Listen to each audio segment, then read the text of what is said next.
Hello friends, welcome back to our YouTube channel Vidya Mahasagar. आज हम पढ़ेंगे moving charges and magnetism part 1 के बारे में, जिसमें हम नए टॉपिक्स के बारे में डिस्कस करेंगे और एमसीक्यूज जो है आ सकते हैं आपके पेपर में, उनके बारे में डिस्कस करेंगे।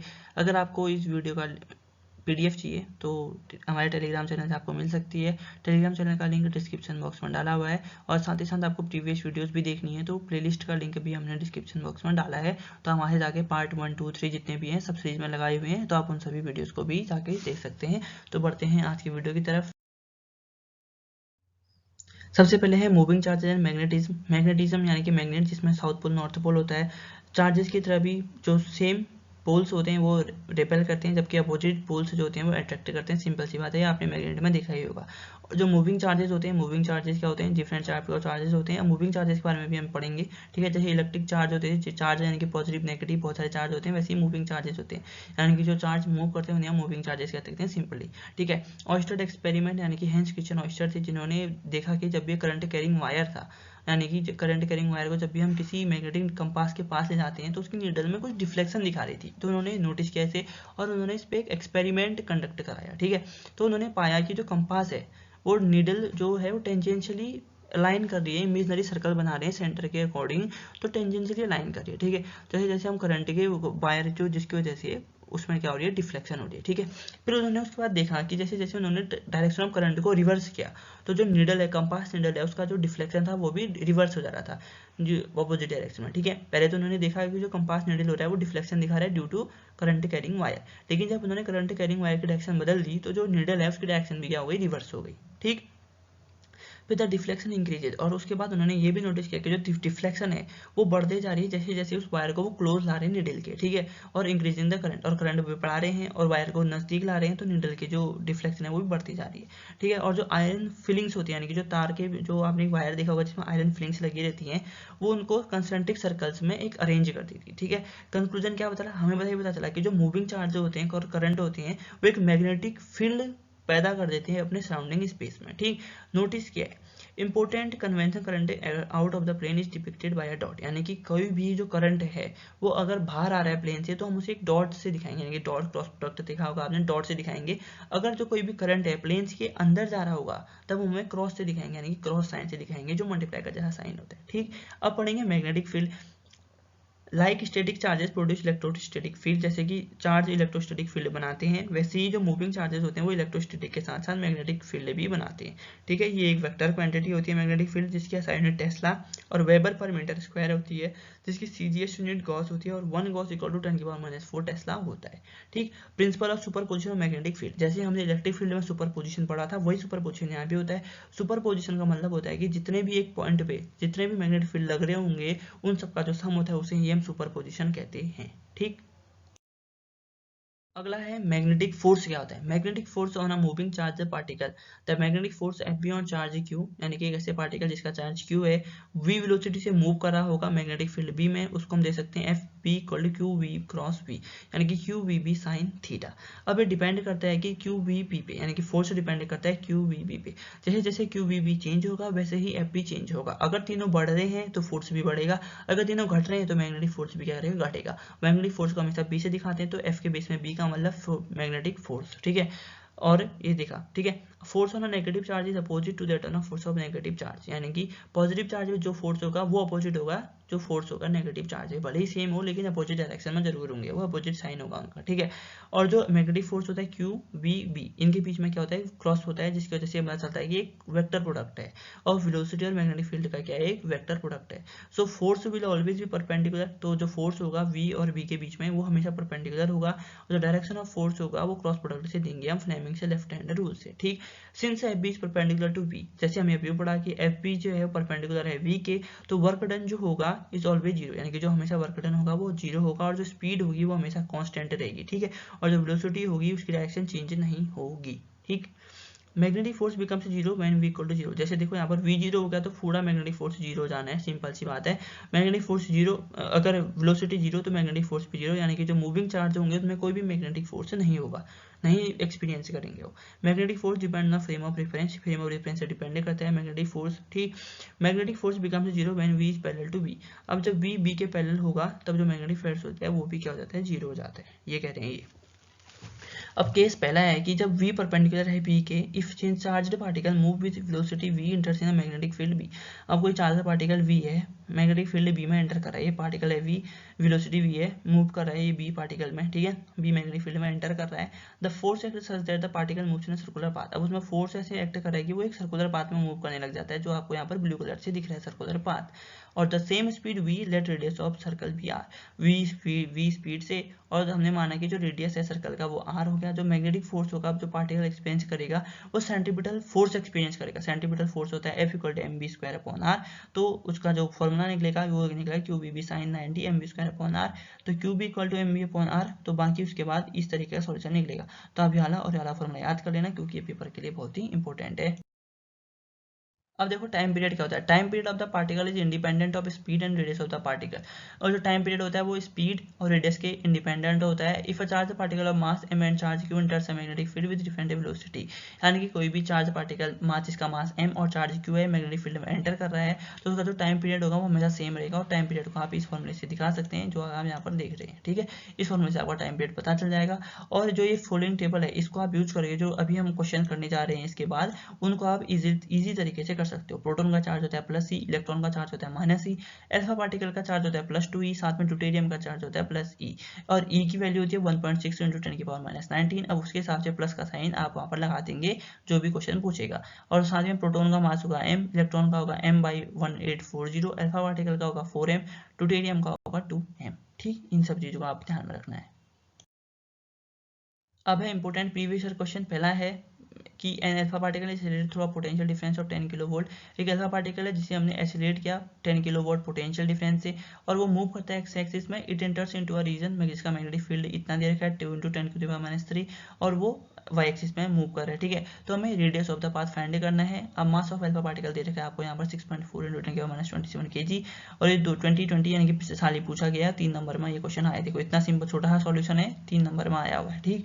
और आपको जो न्यूमेरिकल होते हैं वो ज़्यादा कठिन नहीं होते हैं, बस थोड़ा सा फॉर्मूला बेस्ड होते हैं, बस आपको फॉर्मूला याद करना है और बाकी आपको फॉर्मूला वैल्यू रख देनी है।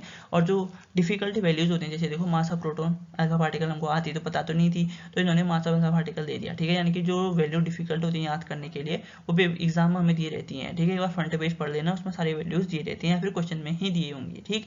तो v परपेंडिकुलर है b के, तो r = 2qvm/qb हो गया। v यानी कि ये पोटेंशियल डिफरेंस वाला है, तो सारी वैल्यूज हमने यहाँ पर रख दी। चार्ज क्या होगा किसी भी अल्फा पार्टिकल पे 2e होता है, तो 2 × 1.6 × 10⁻19 सेम नीचे भी रखा। तो इन सबको जब खोला तो r यानी कि जो टोटल रेडियस थी ऑफ सर्कुलर पाथ वो कितनी आ गई आपकी 1 मीटर, ठीक। इस तरीके से क्वेश्चन होगा। अगला है देखो an alpha particle and a proton. एक अल्फा पार्टिकल और एक प्रोटॉन जिनकी सेम काइनेटिक एनर्जी है, are allowed in turn allowed to pass through a magnetic field B, ठीक है। वो एक मैग्नेटिक फील्ड बी से पास करने की उनको इजाजत दी जाती है, जो acting normal to the direction of the motion of the particle, जो पार्टिकल्स के मोशन के नॉर्मल एक्ट कर रहे होंगे।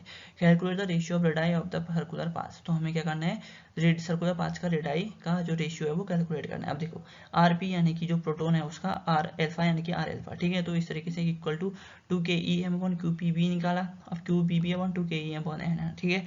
अब जो कट रही थी 2KE से 2KE काट दिया, ठीक है। √m बचा 2E बचा, ठीक है। ए से भी ये कैंसिल आउट हो गया, तो जो फाइनल रेशियो आया वो आया 1:1, ठीक है। इस तरीके से क्या होगा, जो आपका जो रेशियो आया उन दोनों के रेडाई के बीच में वो आया 1:1, ठीक है। और ये आपका हो गई नया फॉर्मूला कहाँ से आया, देखो ये 2QBm/QB था, बस 2KE यानी कि एनर्जी काइनेटिक एनर्जी रख दिया, यानी कि जो Q चार्ज और V था उसकी जगह हमने Q रख दिया, बाकी सब फॉर्मूला जो रहा सेम रहा। अब है क्वेश्चन दोबारा से, right the expression for the magnetic force acting on a charger particle with the velocity v in the presence of magnetic field b, ठीक है। तो जो आपको एक एक्सप्रेशन देना है मैग्नेटिक फोर्स के लिए चार्जर पार्टिकल पे एक्ट कर रहा होगा जो, जिसकी वेलोसिटी v और मैग्नेटिक फील्ड b होगा, तो F = QV×B होगा, जो अभी आपने पढ़ा है, ठीक है। अब अगला है कि a neutron an electron and alpha particle moving with equal velocity enter a uniform magnetic field going into the plane of the paper as shown in figure, ठीक है। एक न्यूट्रॉन है बीच वाला पार्टिकल, इलेक्ट्रॉन है जो नीचे पर दिखा रखा है, और जो अल्फा पार्टिकल है ये, ठीक है। ये तीनों पार्टिकल जो है प्लेन ऑफ पेपर में जा रहे हैं, ठीक है, एंटर कर रहे हैं। तो आपको इनकी ट्रेजेक्टरीज को बताना है कि ये क्या हो रहा है इसमें, ठीक है। सबसे पहली बात तो जो इलेक्ट्रॉन है, ये न्यूट्रॉन है बीच वाला, न्यूट्रॉन जो है न्यूट्रल होता है, तो वो सीधे सीधे अपने पाथ में आगे को चले जाएगा, ठीक है। जबकि जो इलेक्ट्रॉन और अल्फा पार्टिकल है वो सर्कुलर ट्रेजेक्टरी में चले जाएंगे, यानी कि अल्फा पार्टिकल पहले सीधे गया फिर ऊपर को मुड़ गया, जबकि जो इलेक्ट्रॉन है पहले सीधे गया फिर नीचे को मुड़ गया, यानी कि सर्कुलर ट्रेजेक्टरी बनाएंगे। They will be deflected in opposite direction as they're opposite, और ये अपोजिट डायरेक्शन में एक ऊपर एक नीचे क्यों गया, क्योंकि दोनों के बाद अपोजिट चार्ज है तो वो अपोजिट डायरेक्शन में ही डिफ्लेक्ट हो गए, ठीक है। However they both won't to be able to complete their circular trajectory as they will exit the field, ठीक है। तो हमारा मैग्नेटिक फील्ड यहाँ तक और यहाँ तक ही है, तो ये मैग्नेटिक सर्कुलर फील्ड बनाने जा रहे हैं, लेकिन ये तो खत्म तो यहाँ पर हो जा रहा है, तो यहाँ से क्या जाएंगे, बाहर जाएंगे और मैग्नेटिक फील्ड से बाहर निकल जाएंगे, ठीक। ये भी मैग्नेटिक फील्ड से बाहर निकल जाएगा। अब अगला क्वेश्चन है हमारा, a proton and deuterium having equal momenta, ठीक है। अब क्या कर रहे हैं, एक सेम मैग्नेटिक फील्ड है, ये पूरा मैग्नेटिक फील्ड है, मैं पूरा क्वेश्चन नहीं पढ़ता हूँ, आपको सिंपल समझा देता हूँ कि प्रोटॉन और ड्यूटेरियम है जो राइट एंगल से इस मैग्नेटिक फील्ड में घुस रहे हैं। तो आपको ये ड्रॉ देके उन दोनों का पाथ बताना है, ठीक है। जो ब्लू कलर का है वो प्रोटॉन का पाथ है, और जो येलो कलर का है वो डी क्या है, यानी कि ड्यूटेरियम का पाथ है। तो अब दोनों को देख के पता चल रहा है कि दोनों सर्कुलर पाथ में मूव कर रहे हैं, तो आप सीधे सीधे कह दोगे they will both move in circular trajectory, यानी कि दोनों क्या कहेंगे, सर्कुलर पाथ में मूव करेंगे। अब केस 2 को पढ़ते हैं कि v is inclined to be at the angle theta, यानी कि v को हमने b से इंक्लाइन किया है cos थीटा, एक थीटा एंगल पे। If charge Q enters a magnetic field at an angle other than 90 degree, अगर कोई भी चार्ज मैग्नेटिक फील्ड के अंदर आता है 90 डिग्री के अलावा, it will not move in a perfect circular path, तो वो एक सर्कुलर पाथ पे, परफेक्ट सर्कुलर पाथ पे मूव नहीं करेगा। Instead it will move in a helical path, तो वो एक हेलिकल पाथ में मूव करेगा। This can be explained bye resolving the velocity in components, इसे हम ऐसे समझ सकते हैं कि जब हम वेलोसिटी को कंपोनेंट्स में क्या करेंगे, तोड़ करेंगे या रिजॉल्व करेंगे, ठीक। The component parallel to field will experience no force, यानी कि ऐसे कंपोनेंट जो फील्ड के पैरेलल होंगे उसमें कोई भी फोर्स नहीं लगेगा, जबकि जो कंटिन्यू मूव कर रहे होंगे सेम स्ट्रेट पाथ में, ठीक है, यानी कि ऐसे कंपोनेंट जो फील्ड के क्या होंगे, पैरेलल होंगे, तो उनमें कोई भी फोर्स लगेगा, यानी कि वो सिर्फ स्ट्रेट पाथ में जाते रहेंगे। और ऐसे कंपोनेंट जो फील्ड के क्या होंगे, परपेंडिकुलर होंगे, यानी कि उस पर कोई एंगल बना रहे 90 डिग्री का, उनमें कुछ फोर्स लगेगा जिसकी वजह से वो सर्कुलर पाथ में मूव करने लगेंगे, ठीक है। अगर 90 डिग्री के अलावा कोई भी आता है पार्टिकल, तो वो तो सीधे तो तय है कि वो सर्कुलर पाथ नहीं बनाएगा, लेकिन अगर हम उस वेलोसिटी को ही डिफरेंट पार्टिकल्स कंपोनेंट में तोड़ देते हैं, तो उनमें से कुछ कंपोनेंट पैरेलल जाएंगे और उनमें से कुछ कंपोनेंट परपेंडिकुलर जाएंगे। जो पैरेलल जाएंगे उनमें कोई भी फोर्स नहीं लगेगा, जबकि जो वो जाएंगे, यानी कि ऐसे कंपोनेंट जो परपेंडिकुलर डिग्री बना रहे होंगे, तो वो क्या करेंगे, सर्कुलर पाथ में मूव करने लग जाएंगे, ठीक है। The net result of this two will result in a helical trajectory, जिसकी वजह से एक जो नेट रिजल्ट बनेगा वो ट्रैजेक्टरी बन जाएगी, हेलिकल ट्रैजेक्टरी बन जाएगी पाथ की। तो उसका जो फॉर्मूला बनेगा वो आएगा r equal to mv sin theta upon Q t equal to 2 into pi m upon Q B, ठीक है। अब पढ़ते हैं पिच को। It is a forward distance moved in one complete revolution, यानी कि ये देखो एक पार्टिकल है, यहाँ से गया यहाँ तक पहुंचा, ये पूरा इस पूरे रॉड के सर्कुलर रिवॉल्यूशन निकाल के दोबारा से नीचे यहाँ पर पहुंचा, यानी कि एक कंप्लीट रिवॉल्यूशन होने में उसने कितनी डिस्टेंस ट्रेवल करी, उसे ही कहते हैं हमें पिच, ठीक है। पिच सिंपल सी बात है, जो क्रिकेट की पिच कहते हैं, ठीक है, जो क्रिकेट में एक पिच होती है, यानी कि एक पिच के एक कोने से दूसरे कोने से जाने में जितना डिस्टेंस लगती है उसे हम एक पिच कहते हैं, ठीक है। तो उसी तरीके से आप समझ लो कि जो पार्टिकल यहाँ से गया और घूम के वापस उसी जगह पे पहुंचा, तो उसे हम कहेंगे पिच, ठीक। और अभी इंपॉर्टेंट प्रीवियस क्वेश्चन है कि दो प्रोटॉन हैं जिनकी काइनेटिक एनर्जी इक्वल है, एक यूनिफॉर्म मैग्नेटिक फील्ड में जाते हैं, पहला प्रोटॉन फील्ड के नॉर्मल में मूव करता है जबकि दूसरा 30 डिग्री के एंगल पे जाता है। तो दोनों की ट्रेजेक्टरी आपको बताने की किस तरीके से होगी। तो पहला है कि सर्कुलर ट्रेजेक्टरी, यानी कि कोई भी पार्टिकल अगर नॉर्मल ऐसा नॉर्मल जा रहा होगा फील्ड में, तो उसका वो सर्कुलर पाथ बनाएगा, ये क्वेश्चन ये बन जाएगा। अगर कोई भी पार्टिकल 30 डिग्री के एंगल पे जाता है तो वो क्या बनाएगा, हेलिकल पाथ बनाएगा, यानी कि 90 डिग्री के अलावा कोई भी जा रहा है पार्टिकल उसके अंदर, तो वो एक हेलिकल पाथ बनाएगा, ये आप याद रख लेना। अब देखो motion in combined electromagnetic field, यानी कि जब लॉरेंज फोर्स में ही को जो कहते हैं हम कंबाइंड इलेक्ट्रोमैग्नेटिक फील्ड कहते हैं, उसका मतलब समझ लो कि इलेक्ट्रिक फील्ड और मैग्नेटिक फील्ड का मिक्सचर। ये नाम ही देख लो, इलेक्ट्रोमैग्नेटिक है, यानी कि जिसमें इलेक्ट्रिक के साथ साथ मैग्नेटिक फील्ड भी होता है, उसे ही हम क्या कहते हैं, लॉरेंज फोर्स कहते हैं। हमने माना कि एक चार्ज क्यू है जो वेलोसिटी v से मूव कर रहा है इन रीजन बोथ इलेक्ट्रिक ई और मैग्नेटिक फील्ड बी के साथ, ठीक है, उसमें दोनों हुआ इलेक्ट्रिक फील्ड और magnetic field. The charge will experience both electrostatic and magnetic force, यानी कि मैग्नेटिक फोर्स और इलेक्ट्रोस्टैटिक फोर्स दोनों को वो करेगा एक्सपीरियंस, यानी कि जो लॉरेंज फोर्स की डेफिनेशन बनती है वो ये बनेगी कि those type of charges which experience both electrostatic and as well as magnetic force is known as Lorentz force, ठीक है, लॉरेंज फोर्स को कहते हैं। और इलेक्ट्रोमैग्नेटिक फील्ड भी कहते हैं। अगर आपके पेपर में आएगा कि ऐसे फोर्स का नाम बताओ जिसमें इलेक्ट्रिक के साथ साथ मैग्नेटिक फील्ड भी होता है, तो आपका सीधा आंसर आ जाएगा लॉरेंज फोर्स। अब F equal to F B plus F E होगा, यानी कि जो मैग्नेटिक फोर्स और इलेक्ट्रिक फोर्स, तो मैग्नेटिक फोर्स होगा क्यू बी क्रॉस बी और इलेक्ट्रिक फोर्स होगा क्यू ई, यानी कि F equal to Q E vector plus V vector cross B vector, ठीक है। अब इंपॉर्टेंट प्रीवियस क्वेश्चन है कि write the expression in vector form, vector form में एक्सप्रेशन लिखना है जब Lorentz magnetic force F due to charge moving with velocity v in magnetic field b, ठीक है, what is the direction of force, तो उसकी जो फोर्स का जो डायरेक्शन होगा वो क्या होगा। तो F equal to Q B cross B, the magnetic force acts in a direction perpendicular to both v and b, ठीक है, जो मैग्नेटिक फोर्स होगा उसमें directly perpendicular to both v and b होगा। अगला है राइट द एक्सप्रेशन, तुम्हें एक एक्सप्रेशन लिखना है वेक्टर फॉर्म, ठीक है, एक वेक्टर फॉर्म में लिखना है जब ये कोई मैग्नेटिक फोर्स F है, चार्ज Q होगा और जो velocity V, magnetic field B में, तो बताना है कि तुम्हें उसमें वर्क डन हो ही नहीं रहा है। तो जब वर्क डन हो नहीं रहा है तो आप कैसे बताओगे, परपेंडिकुलर है एक दूसरे के, तो work done equal to force into S dot S होता है, यानी कि F dot S F S cos theta, cos 90 zero होता है, तो सीधे से पता चल गया कि आपका जो वर्क डन होता है वो जीरो होता है जब भी कोई भी जो लॉरेंज फोर्स F में moving with velocity V, magnetic field V में जा रहा है, तो उसमें फोर्स जो वर्क डन जो होगा वो जीरो होगा 90 डिग्री के एंगल पे, ठीक। अगला है वेलोसिटी सिलेक्टर, इसको हम कैसे समझ सकते हैं कि consider the following situation where the electric and magnetic field are perpendicular to each other. एक ऐसी सिचुएशन मानो कह रहे हैं जिसमें इलेक्ट्रिक और मैग्नेटिक फील्ड एक दूसरे के परपेंडिकुलर हो और जो वेलोसिटी ऑफ द पार्टिकल हो उससे भी परपेंडिकुलर हो। From the figure we can see that, हम इस ड्रॉ में से ये सब चीजें दे सकते हैं कि इलेक्ट्रिक और मैग्नेटिक फील्ड के परपेंडिकुलर होगी वेलोसिटी, साथ ही साथ में एक दूसरे के भी क्या होंगे, परपेंडिकुलर। तो F equal to F E minus F P, यानी कि F equal to F B होगा, जो नेट फोर्स होगा वो जीरो हो जाएगा क्योंकि दोनों अपोजिट डायरेक्शन में लग रहे हैं, तो जो टोटल फोर्स होगा वो जीरो हो जाएगा। तो F B equal to F B, यानी कि Q equal to Q B, Q से क्यू कटा तो V equal to E by B हो गया, ठीक। तो so we can balance that the value of E and B such that the two forces become equal, यानी कि हम तो दोनों को इक्वल कर सकते हैं जब ई और बी का जो फोर्स होंगे उनको हम इक्वल कर देंगे। Since they act in opposite direction, तो जो अपोजिट डायरेक्शन में होंगे तो दोनों को आपस में कैंसिल आउट करके जो टोटल होगा वो नेट फोर्स जो होगा वो जीरो कर देंगे, ठीक है। तो हमने यहाँ पर जो लिया था F इक्वल टू जीरो।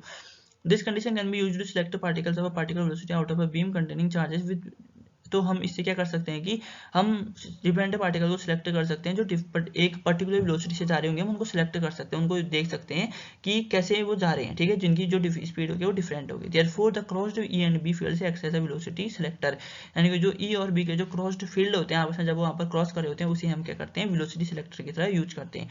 अब वेलोसिटी सिलेक्टर का यूज कहाँ कहाँ हुआ, इसको जे थॉमसन ने यूज किया था ईएम रेशियो को कैलकुलेट करने के लिए, ठीक है, यानी कि ईएम रेशियो कैलकुलेट करने के लिए जे थॉमसन ने यूज किया। और मास स्पेक्ट्रोमीटर में भी इसका यूज होता है। और मास स्पेक्ट्रोमीटर क्या होता है, device that separates charges usually ions according to their charge to mass ratio, ठीक है।